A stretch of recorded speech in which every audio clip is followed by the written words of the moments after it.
Bonjour tout le monde. Bonjour tout le monde. Avant de commencer, merci de vous abonner à tous ceux qui ne sont pas abonnés. Mettez un pouce bleu si la vidéo vous plaît. Et surtout, commentez parce que on est friand de ça. On tenait à vous remercier pour les dernières vidéos. Là, il y a 3 vidéos de cela. La vidéo a très bien marché. On vous avoue qu'on n'en tire pas grand-chose, hein. On ne gagne pas d'argent là-dessus. Mais bon, on parle de l'OM, donc c'est juste pas des Voilà. passionnés qui parlent de l'OM. Et puis si ça vous plaît, tant mieux, ça vous plaît pas, tant pis, mais en même temps, voilà, on ne gagne pas d'argent là-dessus. Donc continuez à nous suivre, faites partager, et puis on vous donne rendez-vous peut-être devant le temple du football marseillais au Vélodrome. Et on va peut-être faire une petite vidéo comme promis pour les 100 abonnés parce qu'on a passé les 100 abonnés et on tenait à vous remercier à cette occasion. Et donc là, breaking news. Non, effectivement, là maintenant, c'est aujourd'hui. Nouvelle très un peu choquante, on va dire. Ouais, ouais, quelque part. Une véritable bombe, ouais. Bah, une petite bombasse, une bombinette. Donc la démission d'André Villas-Boas qui aurait donc été acceptée par le club. Et donc ça ouvre le champ à plein de supputations, qui va le remplacer. Enfin, et André Villas-Boas démissionne sous prétexte qu'on l'aurait donc on l'aurait pas consulté. Ouais, il aurait refusé un joueur qu'on a quand même recruté et donc faisant le bilan de ça, je pense que en filigrane, il dit que c'est un manque de respect pour l'entraîneur, ce qui est très compréhensible. Après, bon, effectivement, le projet sportif, il y a une différence entre lui et le club. En revanche, les résultats n'étaient pas là pour lui donner raison forcément. Donc, bon. Mais après, effectivement, c'est à l'entraîneur de choisir ses joueurs. Dans la règle du football en général, c'est l'entraîneur qui choisit ses joueurs. Alors, Christophe, toi, qui viens d'entendre l'interview, enfin plutôt la conférence de presse, tu me dis que toi, aux dernières nouvelles, le club aurait accepté sa démission. Ouais.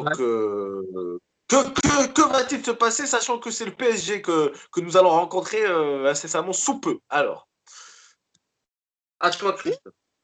Alors, je le vois pas rester déjà pour le match contre le PSG. Par contre, son adjoint peut faire le taf jusqu'à la fin de la saison, c'est possible. Parce que lui démissionne, mais pas son staff, qui a un contrat qui court jusqu'en juin 2020, 2021. Donc, possible que son adjoint prenne la relève, le défenseur, là, bref. Euh, oui, alors AVB, sous prétexte qu'on lui a imposé un joueur, il s'en va. Avec l'équipe qu'il avait, il n'a rien fait parce qu'il perd 5 matchs consécutifs contre des petites équipes, machin. Euh, Effectivement, c'est jamais plaisant de perdre Sanson et de se voir recruter Encham quand on voit des noms qui. Mais bon, il était au courant du contexte économique et je pense que c'était la bonne excuse pour quitter le navire, pour pas dire je m'en vais parce que voilà, je me sens plus et je pars comme une fiotte. Donc, il a trouvé ce prétexte-là, comme à un moment donné, il parlait du prétexte Zubizarreta et il n'est pas parti. Voilà. Euh, je trouve que là aussi, il y a un manque de respect du club. Euh, bon, bref, de toute façon, lui, il n'a jamais été très, très respectueux du club. Il parle du respect de l'institution, mais partir parce que ta copine Zubizarreta s'en va ou partir parce que on recrute un joueur dont tu voulais pas, si tu en veux pas, tu te fais pas jouer. Hein. Ouais, c'est un peu compliqué parce que déjà, bon, il est un peu dépouillé de ses joueurs habituels, bon, même s'ils n'ont pas apporté beaucoup de résultats positifs. En revanche, c'est vrai que ce trimballe des joueurs que tu ne fais pas jouer, mais que tu n'as pas non plus pléthore de remplaçants pour pouvoir faire ce que tu veux. Bon, c'est vrai qu'en tant qu'entraîneur, c'est pas du tout possible, je pense. Et puis même, démontrer que tu es démotivé par ton boulot, c'est plus c'est plus impossible pour le club de se garder un entraîneur démotivé parce que à chaque nouveau match, chaque nouveau résultat, on va de ressortir cette histoire-là de démotivation. Donc, à un moment donné, tu peux pas non plus avoir un entraîneur qui est démotivé. C'est pas possible. Mais maintenant, les perspectives pour le futur. Donc, toi, pour toi, son adjoint resterait. Donc, il n'est pas collé à lui. Mais est-ce que tu penses que l'OM va finir la saison de cette façon, ou alors ils vont peut-être recruter un entraîneur un peu plus connu, sachant que Villas-Boas ne va pas toucher le restant de son salaire, et ça peut être intéressant, enfin, je veux dire, son salaire est assez intéressant pour des entraîneurs de Ligue 1 bien chevronnés, on va dire. Alors, si tu gardes le staff pour garder une certaine continuité, je vois pas l'intérêt de recruter un autre joueur, un autre entraîneur. Ah ouais, carrément.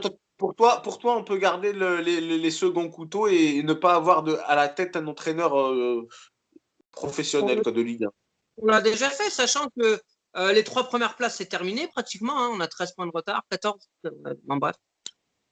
On a un jeu de merde. On n'a pas une équipe qui tient la route. Donc, non, moi, je. On est dans la limitation des dégâts pour toi. Ouais.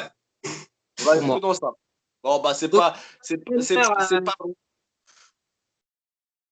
pas brillant tout ça. Mais bon, effectivement, si Villas-Boas, bon, vu qu'il s'en va, et que donc on ne prend pas de nouvel entraîneur, le recrutement est terminé, l'effectif est un peu disséminé partout, donc il n'y a pas de. Donc l'avenir est assez sombre à court terme et jusqu'à la fin de saison, je trouve. Mais après, bon, il faudra bien quand même recruter, tu es d'accord? Il faudra recruter un entraîneur en bonne et due forme. Prochaine. Mais si tu veux un entraîneur qui vaut le détour, il faut attendre l'année prochaine. Ouais. Mais en même temps, tu sais que c'est ce qu'on disait sur la dernière vidéo, c'est que le classique quand tu es dans une crise comme ça, c'est de couper la tête de l'entraîneur pour pouvoir repartir sur des nouvelles bases. C'est ce que tout le monde fait en général. C'est que l'entraîneur est le fusible qui saute quand les résultats ne suivent pas. Donc, bon, on va dire la logique est là. La logique de couper la tête de l'entraîneur. Là où tu n'as pas tort, c'est vrai que peut-être que si on avait eu les moyens, on l'aurait licencié après le dernier revers qu'on a subi. Ouais. N'ayant pas les moyens, quelque part, cette démission, même si en tant qu'entraîneur dans la législation française, il n'y a pas de réelle démission. C'est-à-dire que quoi qu'il arrive, même en démissionnant, normalement, tu touches une prime de départ. Mais bref, s'ils arrivent à négocier de ne pas payer tout ça et effectivement d'avoir un entraîneur correct qui fasse la fin de saison et peut-être repartir sur le prochain exercice sur un nouveau projet. On pense à Fabre, mais Fabre, il ne voulait pas arriver en cours de saison. Quoi qu'il arrive, les derniers mois vont être difficiles. Même avec un nouvel entraîneur qui est bon ou pas, ça va être difficile parce que bon. Bon, moi j'ai bien Galtier là qui me vient à la tête pour l'année prochaine. Pas en cours de saison. Non, pas en cours de saison parce qu'il est avec Lille et il est bien avec Lille. Mais c'est vrai que Galtier à l'OM, ce serait un peu logique. Après, des noms, faut essayer de réfléchir à ce qui traîne en ce moment. Il y a Fabre, il est libre. Hein. Bah, en termes de niveau, est-ce que pour toi c'est correct? Il produit un jeu intéressant, mais pareil, produire un jeu intéressant quand tu arrives et que déjà mercredi tu as un match, mais bon, ça on le laisse tomber. Dimanche, tu joues Paris Saint-Germain. Je veux dire, il n'aura jamais le temps de mettre en place quoi que ce soit. Donc, au fait, on va se retrouver avec un jeu dégueulasse. Le pauvre, il va peut-être même partir à la fin de l'année s'il est dégoûté. Il vaut mieux, je t'ai dit, si le staff reste, il vaut mieux rester avec le staff et finir comme ça. Bon, sur ces belles paroles, on va mettre fin à cette vidéo. Merci Christophe. À tous nos abonnés, à tous ceux qui ont vu cette vidéo, on vous dit à bientôt avec des nouvelles.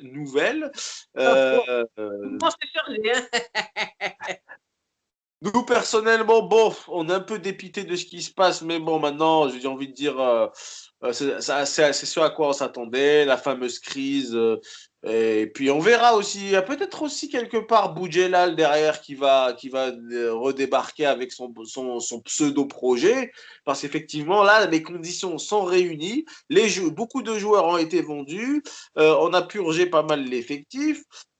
La fin de saison arrive avec pas mal de contrats qui sautent.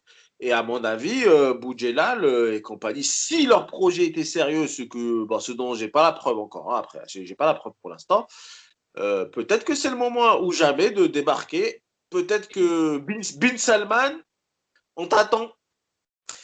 Petite aparté.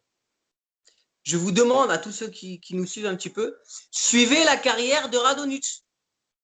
Ouais, il est en Belgique, ouais. Non, il est parti en Allemagne, au Hertha Berlin. Ah, c'est pas en Belgique? Leonard Taverlin. Mais suivez sa carrière et vous verrez qu'on n'avait pas tort en disant qu'il avait du potentiel. Eh oui, mais en même temps, les clubs allemands, ils savent canaliser leurs joueurs, ils savent les mettre sur des bons rails. C'est peut-être ça, Ouais. c'est ce on revient à ce qu'on disait, c'est qu'on pêche là-dessus. Nous, on pêche, on a des joueurs avec pas mal de talent, mais on ne sait pas les canaliser et en faire des pépites, quoi. On ne sait pas les tailler. Bon, ça reste un caillou. Enfin, Ça reste dans un tout caillou. ça, Mais on bon. a perdu pas, on a perdu pas mal de joueurs auxquels on était attachés, mais jamais Germain. Germain reste jusqu'au bout, quoi. C'est fatigant, quoi. Et ouais. Bon, ben, je vous dis bonjour à tous. Allez, ciao, merci Christophe. Ciao. Ciao tout le monde et faites le buzz